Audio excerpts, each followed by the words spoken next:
Kota Shri culture संस्थान से। आज यहाँ कोटा से लगभग 30 किलोमीटर दूर पड़ता है कैथून, जो कोटा डोरिया साड़ियों के लिए बहुत फेमस है। और यहाँ पे प्रसिद्ध विश्व प्रसिद्ध मंदिर विभीषण भी यहाँ स्थित है, तो हमने वहाँ विजिट किए। चारचौमा मंदिर भी हमने देखा। और आज इसी कड़ी में हमारे साथ नसरुद्दीन साहब हैं, जिन्हें कई राष्ट्रीय स्तर के कई पुरस्कार उन्हें मिले हैं। और जैसा कि हम सब जानते हैं कि जीआई टैग जो भी हाल ही में केर सांगरी को मिला, और कोटा डोरिया को तो सबसे पहले मिला था। इसी की जानकारी सर से चाहेंगे। सर नमस्कार। नमस्कार। आपका परिचय दीजिए पहले। मैं नसरुद्दीन अंसारी जी। कैथून कोटा राजस्थान जी। कोटा डोरिया का बुनकर हूँ। और इस बुनाई और बुनाई पे कार्य करने के लिए मुझे राष्ट्रीय पुरस्कार भी मिला है। जी। मुझे राजस्थान राज्य बुनकर रत्न भी मिला हुआ है और कई दूसरे राज्य स्तरीय अवार्ड मेरे को मिले हुए हैं। जी सर, मैं ये जानना चाहूँगी कि कोटा डोरिया को कब मिला था जीआई टैग, और उससे आपकी जो प्रोफेशन है उसमें क्या बदलाव आया, रोजगार के स्तर पर क्या बदलाव आया है? जीआई एक्ट बना 1999 में, ओके। जब अटल बिहारी जी प्रधानमंत्री थे। जी। 1999 में जीआई एक्ट बना और इस जीआई एक्ट को 196 देशों से मान्यता प्राप्त है। ओके। पूरे विश्व के अंदर। जी। 1999 में जीआई एक्ट बनने के बाद हैंडलूम सेक्टर के अंदर राजस्थान का पहला जीआई कोटा डोरिया को मिला 2005 में। जी। और ये एक तरीके से पूरे हिंदुस्तान में हैंडलूम सेक्टर का 12वां जीआई था। इसके पहले कोचमपल्ली को इनको मिला हुआ था। तो इस तरीके से हिंदुस्तान का 12वां जीआई कोटा डोरिया को मिला है। जी। जी। कोटा डोरिया को जीआई मिलने के बाद इस कोटा डोरिया में एक अभूतपूर्व परिवर्तन आया। जी। पहले कोटा डोरिया की नकल बहुत से लोग किया करते थे। जी। जो उत्तर प्रदेश, बिहार, अन्य कई जगह पर कोटा डोरिया की नकल हुआ करती थी। तो हमें जीआई मिला, वो हमें जीआई रजिस्ट्री 2 बार हमने उसको करवाया है। जी। पहला जीआई रजिस्टर हुआ है हमारा माल पर, कपड़े पर। अच्छा। जिस तरीके का कपड़ा हम बनाते हैं, जो स्क्वायर हम बनाते हैं, वो अपने आप में वो कपड़ा ही एक कला है। उस कला पे हमें जीआई मिला 2005 में। जी सर। लेकिन जीआई मिलने के बावजूद भी हम उसकी नकल को नहीं रोक पाए। तो राजस्थान सरकार से और भारत सरकार के कई अधिकारियों से हमने इस मामले में मशवरा किया। जी। राजस्थान सरकार के जो अधिकारी लोग थे आईएएस कैडर के, उन लोगों ने हमें सुझाव दिया कि आपको जीआई तो मिल गया, बाकी अगर आप किसी के खिलाफ कार्रवाई करोगे तो कोर्ट में अप्रूव करने के लिए आपको इसमें बहुत समय लग जाएगा। तो आप इस तरीके का एक मोनोग्राफ का भी रजिस्ट्रेशन कराओ। तो एक तरीके से 2009 के अंदर फिर हमने लोगों का भी अच्छा जीआई के अंदर रजिस्टर्ड करवाया। तो इस तरीके से हिंदुस्तान का हैंडलूम सेक्टर के अंदर पहला प्रोडक्ट है कोटा डोरिया, जिसको अपने स्क्वायर माल पर अपने कपड़े के साथ साथ और लोगों का भी जीआई रजिस्टरिंग हो रहा है। जी। तो हम हर साड़ी के अंदर जो भी हमारा प्रोडक्ट होता है, उस प्रोडक्ट के हर साड़ी के कोने पे हम जीआई का वो जो लोगो हमें मिला हुआ है वो लगाते हैं, और वो वीविंग के अंदर ही लगता है। बिल्कुल। और मैडम उसको जब आप देखोगे ना, तो वो वीविंग के अंदर ही कोटा और डोरिया लिखा हुआ है। अभी मैं आपको उसका सैंपल भी बताऊंगा साड़ी का। हर साड़ी के अंदर, और ग्राहकों से भी हम ये करते हैं, सरकार से भी यही उम्मीद करते हैं। और भारत सरकार और राजस्थान सरकार ने भी कई समय पर इसकी अवेयरनेस के लिए आम लोगों को भी समझाया है, जागरूक किया है। और हमने हमारे हर बुनकर को जागरूक कर दिया। जो भी बुनकर प्रोडक्ट बनाता है, इस करीबन जो 20 साल का अरसा है, जीआई मिले हुए 20 साल हो गए। इस 20 साल के अरसे में हमारा कोई प्रोडक्ट ऐसा नहीं है जिसमें जीआई का निशान नहीं हो। तो जहाँ तक मैं समझता हूँ, इससे हम बहुत हद तक हमारी नकल को रोक पाए और आम उपभोक्ताओं को भी ये पहचान कराने में हम सफल हो गए कि कम से कम जिस साड़ी के कोने पे या जिस प्रोडक्ट पर, जो कोटा डोरिया का प्रोडक्ट है, अगर उसके कोने पर जीआई का निशान वीविंग के अंदर बुना हुआ है, तो वही असली कोटा डोरिया है। ये बहुत अच्छी बात है सर, कि जैसे आजकल हर चीज़ में, जैसे खाने पीने से लेकर हर चीज़ में हमें पता है कि बहुत एडल्ट्रेशन हो रहा है। तो आपने जिस तरह से ये बता दिया कि इससे हम पता लगा सकते हैं, जैसे मेरी यहाँ पोस्टिंग की तो मैंने कोटा डोरिया साड़ी के लिए वहाँ पे देखा कई जगह कौन सी, इसलिए पता ही नहीं लगा पाए। मैंने पढ़ा सर कि शायद ऐसे स्क्वायर में 9 बाई 9 इस तरह से कुछ आप बनाते हैं और उसमें शायद 3 तरह का कपड़ा आप यूज़ करते हैं, सूती, रेशमी और जरी शायद धागा ये यूज़ करते हैं। ये सही फरमाया। और मैं जानना चाहूँगी कि आप किस तरह से उसे तैयार करते हैं? नहीं, जैसे कि हमारा जो स्क्वायर रहता है ना, ये एक हमारी पहचान है। 9 धागे आड़े 9 नहीं, उसमें स्क्वायर के अंदर 14 धागे रहते हैं। 14 धागे। अच्छा। 14 ताने में, 14 बाने में।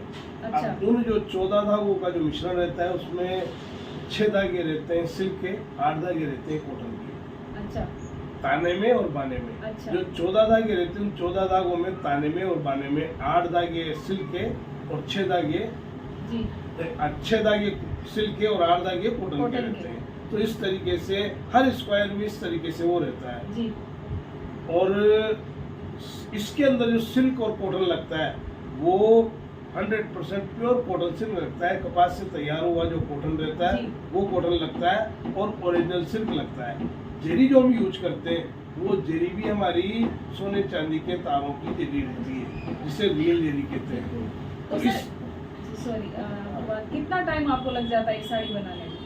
ये साड़ी की डिजाइन के ऊपर निर्भर है। जैसे अच्छा। अगर प्लेन साड़ी बिल्कुल जिसमें किसी तरीके का कोई डिजाइन नहीं रहेगा, हाँ, जी। अगर उस साड़ी को अपन बनाएंगे तो वो एक साड़ी 4 दिन में बन जाएगी। अच्छा। अगर साड़ी के अंदर हम डिजाइन करेंगे, हालांकि आप ये मान के चलिए 95% साड़ियाँ डिजाइन की ही बनती है, जी, जी। क्योंकि मजदूरी उन्हीं में पड़ती है जी। और अगर मजदूरी नहीं मिलेगी तो आदमी काहे को काम हाँ, करेगा। सही बात है। प्लेन साड़ी में क्योंकि मेहनत तो उतनी ही लग रही है, मजदूरी मिलती हाँ, नहीं है। हाँ। तो हम हर साड़ी के अंदर कम से कम जिसमें भी डिजाइन रहता है वो 10 दिन से तो कम में हम बना नहीं पाते हैं। जी। और जैसे जैसे डिजाइन उसमें आगे बढ़ता जाता है वैसे उसके समय बढ़ता जाता है। अच्छा। अगर मान लो बहुत एक्सक्लूसिव साड़ी होगी और बहुत ज्यादा महीन डिजाइन होंगे तो 3-3 महीने तक लग जाते हैं। अच्छा, 3 में। तो सर आप कहाँ एक्सपोर्ट करते हैं? इंडिया में और भी कई भाई सेलिब्रिटी या कोटा डोरिया का डोमेस्टिक ही मार्केट जी। है और ज्यादातर साड़ी ही हम बनाते हैं। क्यों कि महंगा अगर अपन कोई दुपट्टा बनाएंगे, कुर्ता बनाएंगे तो उसको मार्केट में बेचने में दिक्कत होती है बिल्कुल। और साड़ी को बड़ी आसानी से बेचा जा सकता जी है। जी। तो हमारा जो मार्केट है वो ज्यादातर साउथ के अंदर है। साउथ में है। क्योंकि में। साउथ के अंदर क्या है कि साउथ के अंदर लोगों की एक थिंकिंग है कि हम हैंडलूम का प्रोडक्ट करेंगे। हाँ, पहली बिल्कुल। थिंकिंग तो है। वहाँ चाहे कांजीवरम ले लो आप या कांजीवरम ले लो, धर्मावरम ले लो, कोचमपल्ली ले लो। कोचमपल्ली है। अधिकांश साउथ के लोगों की थिंकिंग रहती है कि हैंडलूम का बना हुआ सामान पहने। तो एक तो हमारा ओरिजिनल हैंडलूम का काम है, जी। दूसरा फिर क्या है कि इसके अंदर सच्ची जरी का उपयोग होता है, तीसरा है कि जो मटेरियल लगता है कॉटन और सिल्क जी। वो कपास का बना हुआ ओरिजिनल प्योर कॉटन होता है और प्योर सिल्क होता है। तो ये क्या है, ये कहीं चुभता नहीं है कि किसी तरीके का कोई वो हाँ, और बॉडी पे कोई रैशेस वगैरह नहीं। और हम जो डाई कराते हैं ना वो एजोफिली डाई कराते हैं, बिल्कुल। उससे किसी तरीके अच्छा, का ये एक तरह से इको फ्रेंडली है कि इसमें आप बिल्कुल, प्राकृतिक कलर बिल्कुल प्राकृतिक कलर भी यूज करते हैं, वो ऑर्डर पे करते हैं। बाकी जनरली जो है ना वो एजोफिली कलर करते हैं, तो उनसे किसी तरीके से कोई स्किन त्वचा पे अच्छा। किसी तरीके का कोई इन्फेक्शन होने का वो खतरा नहीं रहता है। और जो जरी यूज करते हैं, जरी में हम सच्ची जरी करते हैं। जी। तो जैसे सिल्क का धागा, सिल्क के धागे पर इलेक्ट्रोप्लैटिनम से चांदी का लेप होता है और उसमें फिर सोने का पॉलिश रहता है। वो इतना बारीक रहता है कि किसी तरीके की त्वचा पे चुभन या असहाय महसूस नहीं होती है। हाँ। बिल्कुल पूरी तरीके से उसको चाहे आप है ना त्वचा पे अगर उसको रगड़ भी लोगे ना तो आपको किसी तरीके का कोई चुभन महसूस नहीं होगी। जी। तो सर आपके पिताजी भी इसमें थे, आपके दादाजी बिल्कुल, भी? ये इसका मैं आपको छोटा सा इतिहास बताऊं। ये हमारा जी। पुश्तैनी काम है जी। और करीबन 400 साल से वीविंग का काम हम करते हैं। 400 साल 400 साल से जी। इसका पूरा इतिहास जो है वो आप देखोगे गूगल पे भी, अगर आप चेक करोगे तो आपको जी। मिल जाएगा। करीबन 16वीं-17वीं शताब्दी में जो हमारे जैनिस्ट थे राव किशोर सिंह जी। जी, वो मैसूर गए थे। मैसूर से 2-3 बुनकर परिवारों को यहाँ लाए थे अच्छा। और ये 15-20 किलोमीटर दूर है कैथूर कोटा जी, से। जी, जी। ये चंदलोई नदी बहती है, या जो आपने नदी देखी होगी ना, ये चंदलोई नदी है। इस चंदलोई नदी के तट पर उन बुनकर परिवारों को लाके बसाया अच्छा। और वो जब से वीविंग का काम करने लगे तो उस टाइम पे जो चीज़ें जिस तरीके का सामान बनता था उस तरीका का बनाने लगे। फिर धीरे धीरे जब 19वीं शताब्दी में जब दरबार साहब उनके ही वंशज जब वो मैसूर गए तो सिल्क लाए। अच्छा। सिल्क लाने के बाद, वरना पहले जो ये कोटा डोरिया जो बनता था, पहले कॉटन बाई कॉटन में बना, कॉटन पूरा कॉटन पूरा यूज होता कॉटन था। बना स्क्वायर हाँ। पहले कॉटन का ही स्क्वायर बना, वही एक इसको जो एक स्क्वायर जो मैं बता रहा हूँ, जिसे हम हमारी भाषा में खत कहते हैं जी। उसमें धागे 14 रहते थे, ताना और बाना लेकिन के, वो कॉटन भाई वो कॉटन के रहते थे। जी। फिर उसमें सिल्क डाला, सिल्क डालने के बाद 6 धागे सिल्क के और 8 धागे कॉटन के डाले, ताने में भी वैसा ही, बाने में भी वैसा ही। तो इस तरीके से ये कोटा डोरिया बना। और जो अभी जो स्वरूप है हम जो देख रहे हैं कोटा डोरिया का, सिल्क और कॉटन का मिश्रण, वो करीबन 100-150 साल से वो इसी तरीके से 100-150 साल हो गए उस बात को। 100 साल वो कॉटन सिल्क का है।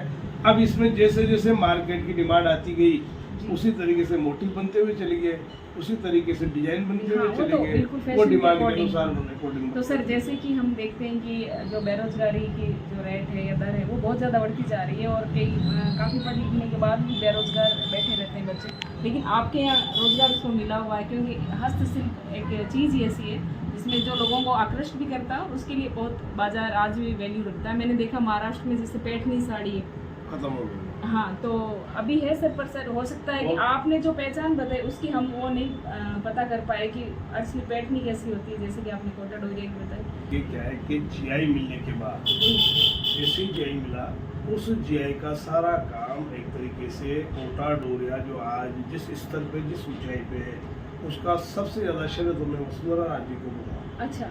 जब वो लघु राज्य मंत्री थी अटल जी की सरकार में, जी। तो उन्होंने इस कोटा डोरिया को लघु उद्योग मंत्रालय भारत सरकार से एक प्रोजेक्ट दिलवाया, और एक इंटरनेशनल संस्था यूरोडो, उस यूरोडो के थ्रू ही इसका सारा जीआई से लगा के जो भी कार्य हुआ ना, वो सब वो हुआ। अच्छा। फिर उसके बाद वसुंधरा जी ने 1,70,00,000 रुपए का बजट देके और यहाँ CFC बनाई।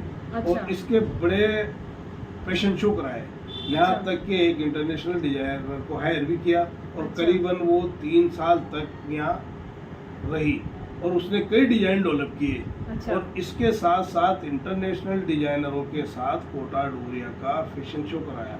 राजस्थान हेरिटेज वीक का अगर आपने नाम सुना हो, हर साल राजस्थान हेरिटेज वीक होता था, उसमें स्पेशली कोटा डोरिया का भी फैशन शो होता था। उस फैशन शो में यहाँ के जो बुनकर थे, अच्छे बुनकर, उन अच्छे बुनकरों को भी बाकायदा उन इंटरनेशनल डिजाइनरों के साथ उनके समकक्ष अलग से वो लोग कोटा डोरिया का तो फैशन शो करते ही थे, इन बुनकरों से भी कहा जाता था आप भी अपना प्रोडक्ट पहन के मॉडलों को पहनाते थे। बड़े जो हाई लेवल के नामी मॉडल, यहाँ तक कि एक बार तो विश्व सुंदरी ने भी कोटा डोरिया को पहन के कैटवॉक किया है, और वसुंधरा जी खुद पहनती थी। वसुंधरा जी ने खुद इसको पहन के कैटवॉक किया है बेंगलोर, एक जो बड़ा फैशन शो हुआ उसके अंदर, और ये मामला काफी अखबारों में भी आया था। कोटा डोरिया को पहनकर वसुंधरा जी खुद रैंप पे चली है, और हम लोग साथ थे, बाद में मैं भी वहाँ स्टेज पे बुलाया गया था। तो इस तरीके से उसके बाद लगातार ये कोटा डोरिया अपने ऊंचाइयों पर आता हुआ चला गया। तो काफी सर खूबसूरत जर्नी है आपकी कोटा डोरिया के, और मुझे मैं तो यूँ कहता हूँ कि हर सरकार ने, चाहे राजस्थान सरकार में कोई भी वो सरकार रही हो या भारत सरकार में, सब लोगों ने कोटा डोरिया के लिए बड़ी मदद की।